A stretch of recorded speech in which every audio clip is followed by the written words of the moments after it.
everybody, this is Daniel with Propelio, and I've got Melody Medley here with Oyezz Real Estate to talk about short sales. You are the short sales queen as far as I'm concerned. You've closed what? Well over 500. 500, and what was that, like a couple, 3 or 4 years? Yep, about 4.5, yeah. 4.5 years, 500 short sales. That is like 10 a month. You are absolutely killing it in the short sale industry. So going from that, how did you get started in this? Actually, it was a Craigslist ad. Everything starts out with a Craigslist ad. It really does. It works. I was actually a bartender for quite a while. Working late evenings, getting off. At the dawn of morning. I would sleep all day, so I figured maybe I should do something else a little bit more productive. And I came across a Craigslist ad for Oyezz, and I started off as an administrative assistant. Then I became an agent, and then about 2 years ago, I actually bought the company with Trang, who's my partner. So let me rewind that just a second for all of y'all that didn't catch that. You applied for a job on Craigslist, yep. And you now own the company. Yeah. That talks about some initiative right there. From Craigslist to owner, that's like from rags to riches. We need to have you on like VH1 behind the scenes or something like that. Yeah. So we're talking about a short sale. For those that don't know what a short sale is, can you explain a little bit about that and what that is? Yeah, so a short sale is when a homeowner is upside down. They actually owe more than what the property's worth. Okay. So in return, I will negotiate with their lender for a shorter payoff of their mortgage. Okay. So shorter payoff meaning like I owe 100 and we're going to get the bank to accept 70. Correct, and that $30,000 is the deficiency that the bank just waives. So you mean short sale doesn't mean short time frame? You mean we can't get this done tomorrow? No, no. What do you mean we can't get it? So how long does it take for something like this? Well, not to toot my own horn, okay. But it's okay. It was 6 to 8 months, but we've actually shortened that down, and now we can close them within 4 to 5 months. 4 to 5 months on an average short sale. Most people are taking 7 to 8, so we're doing pretty good there on timing. What makes you think that? Why is it that you're able to do that so much faster? I mean, what kind of objections and complications are y'all overcoming to make that happen so much faster than the typical industry standard? We have a team. So there's myself. I'm a negotiator. I have another negotiator, an assistant, and then I have a title company too that really helps. The title company definitely helps with the obstacles that can come through with a short sale. What type of obstacles are we looking at there? I mean, man, the liens. Really, it's all the liens. Okay. Second liens, subordinate liens, city liens, mechanics liens, you name it. Yeah, the title company can really help with that. I really am like an almost glorified babysitter because I am having to deal with everybody, all parties. I basically do everything myself, and I have to make sure that everything is going accordingly. I don't leave the title company up to clear the title. I clear it, but if there's an issue, our title attorney will jump in and help and assist that way. So with those multiple liens, are those beneficial to investors, non-beneficial, indifferent? I mean, does that kind of help you create some equity, Somewhat. Really to the investor's point of view, if they're not processing it themselves, I'll do all of the work. So, but second liens, they're a lot easier to work with. They understand that they're not in first lien position, so they don't have all the power to make the choices. So they would rather take some money than no money and go into foreclosure. So what does that mean by first position lien, second position lien, and all that stuff? I mean, how's that work? So typically it's whoever records the lien first. It goes in order of that, the time frame of who records the lien first. And typically the first lien is always going to be the mortgage lien. After that, it could be a second lien, it could be a city lien, tax lien, child support lien, an abstract of judgment. Are there any liens that can't be shorted or anything like that that's caused you issues in the past? Yeah, actually, we are working on one now, a mechanics lien. The city of Irving has put a lien against the property because they lent the seller, the homeowner, money because his property wasn't up to code. So they gave him money to fix everything. He got it, and now we're doing the short sale, and the second lien, which is the city of Irving lien, is not going to take a short on it. So we have to pay them in full, which is a little tricky, but we found a solution. Basically, we increased the sales price to compensate for that, and we actually just got an offer, so we're going to be able to close on that one. That's awesome. So. That's great to hear. I mean, above and beyond that, looking at this, what are the benefits to a seller for doing a short sale? I mean, you're talking about 5 months. It's going to take maybe 3 to 5 months, to do this. What is the benefit for that seller to go through a short sale versus just going to foreclosure or something else? No, that's a great question. The time is definitely a benefit. These homeowners can now have more time to figure out what they need to do with their lives and their future. So yes, it's going to take 4 to 5 months. They can save their money now, and that way when it's time to move, they'll be prepared. People, I think that's a lot of the sellers' concern is that they just don't have enough time. They've got a foreclosure notice, and so now they're freaking out and panicking. So the fact that we can allow them more time is really comforting to them. As far as credit goes, it will show as a settled debt on their credit as opposed to a foreclosure, which is permanently on your credit. And if you're going to work with like a credit counselor company afterwards, having a settled debt on your report is a lot easier to work with and turn that around. And even within 2 years, they could probably get another mortgage. So I've heard a lot of people say like you're going to have to wait like 7 years if you get a foreclosure and everything else like that. You're saying right now that as much as 2 years you can possibly be back into a new home again. Yes. So it takes that sting a little bit out. I would imagine. It really does. It really does. You're talking about it as a settled debt. Now, what does that mean? How does that affect the homeowner? What about like deficiency 1099s or any of those types of things? Settled debt shows that they took care of it, that it's settled. The mortgage is settled. You don't owe anything else. Since there will be a deficiency, the bank is taking a loss. The banks will have to issue out a 1099. But with the Mortgage Debt Relief Act hopefully getting passed at the end of 2017, the sellers are going to be waived from having to pay any taxes on that deficiency. Okay. I mean, I know me personally, when I'm out there going on some of these types of calls where I have negative equity, and that is a big concern of a lot of the sellers is like, I can't take a deficiency judgment. I can't pay taxes on that. So a lot of times you are getting that cleared. Have you ever, that's almost like always the case, right? Yeah, absolutely. 100% on any first lien that we've ever done a short sale with, the bank agrees to no deficiency, meaning they're not going to come back for any recourse. They're not going to come back for that deficiency amount. Something else I catch a lot when I'm out on calls, when I'm out trying to acquire properties is they're asked, do I get cash for keys? A lot of them heard from friends or online or whatever. I can get cash for keys. What is your experience with that? What is your success rate with that? What do you see on that side? If the seller has an FHA loan, then they are eligible for $3,000 relocation incentive. Okay. Now, if there's an HOA lien or if there's other liens, sometimes they have to forfeit that $3,000 to pay off those liens. Okay. So, and we tell the sellers up front, this is probably what's going to happen.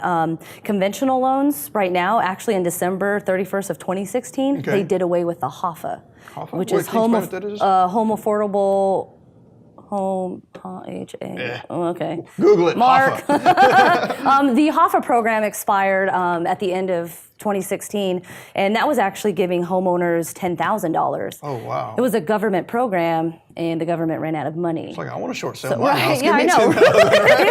I'll do that all day Get a mortgage, long, and you'll get paid back.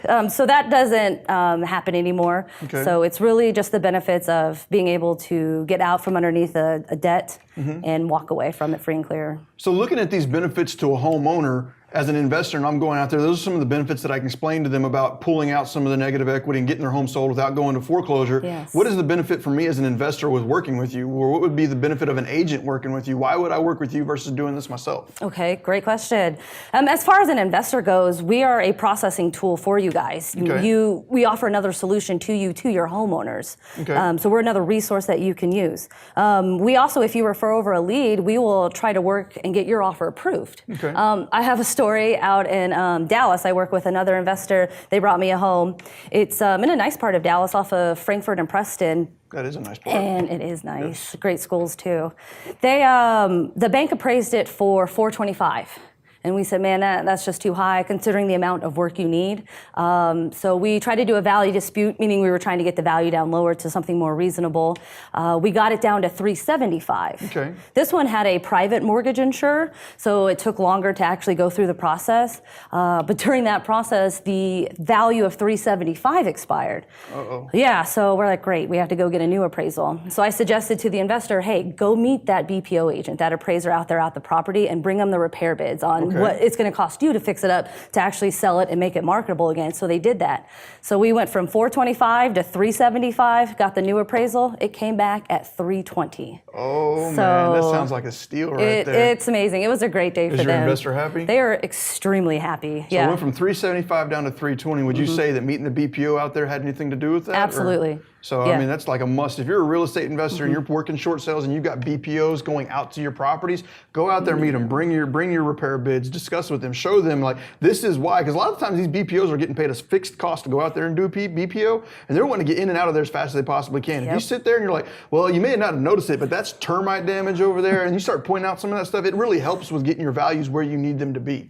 So, I mean, if you're an investor, you're working with somebody, if you're processing your own short sales, go to the BPO. There's no other way around it. You need to be on that BPO. So he's got it at 320. What is like retail value in that area for a fixed up house if you got it off the top of your head? 550. 550, 320. Yep. Just off the back of my head, how many square feet? About 25, 23, 25. 2,500. So maybe a $50,000 to $65,000 repair. I'm just thinking off the top of the head. Yeah. So he might be into that for 400, sell it for 520. That's not a bad day. It's beautiful. How much of the negotiations did you handle? All of it. All of it. All of it, except meeting the BPO, of course. So I'll give that to the investors' credit. But we're actually in the 10th month of that one. Okay. So it's worth the wait.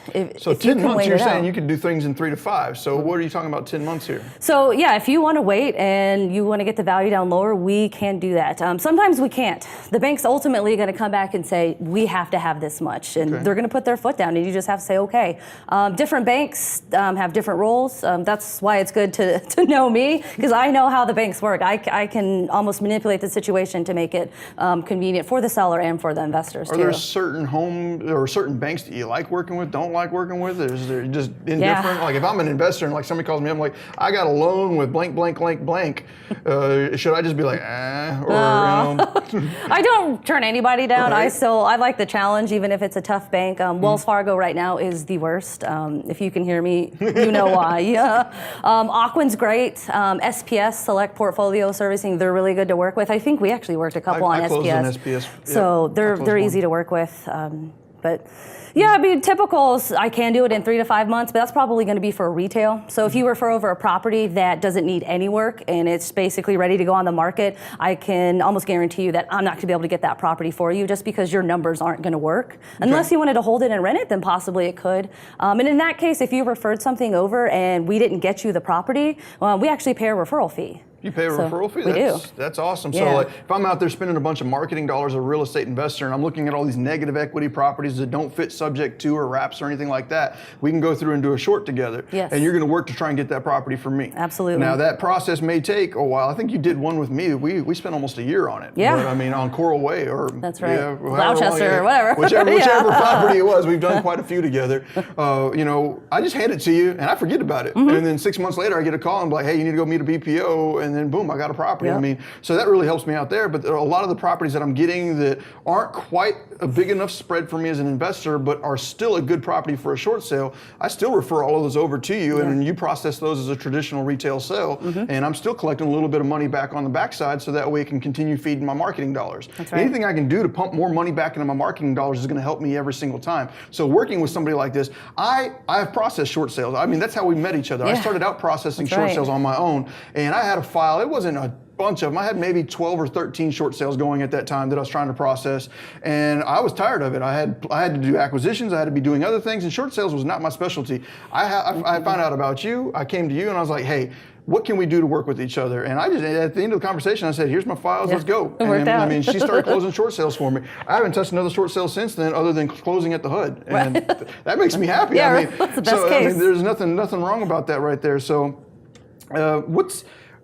what would you say about short sales right now in the current market? I mean, obviously we're in a seller's market. It's pushing up, and you know, a lot of people that had negative equity 5 years ago have found that, you know, they've now got equity in their home. Yes. Are you still seeing short sales being functional, or? We are. I get asked that question quite a lot, actually, because the market is so good right now. But the sellers that I deal with, they're not just a couple months behind, they're years behind. Okay. Maybe they've tried to apply for a loan modification. And during the loan modification process, the lender actually says, don't make any mortgage payments while we're reviewing you. Okay. So, okay, it takes about maybe 3 to 4 months for that person to be reviewed. And that meantime, they're not paying their mortgage.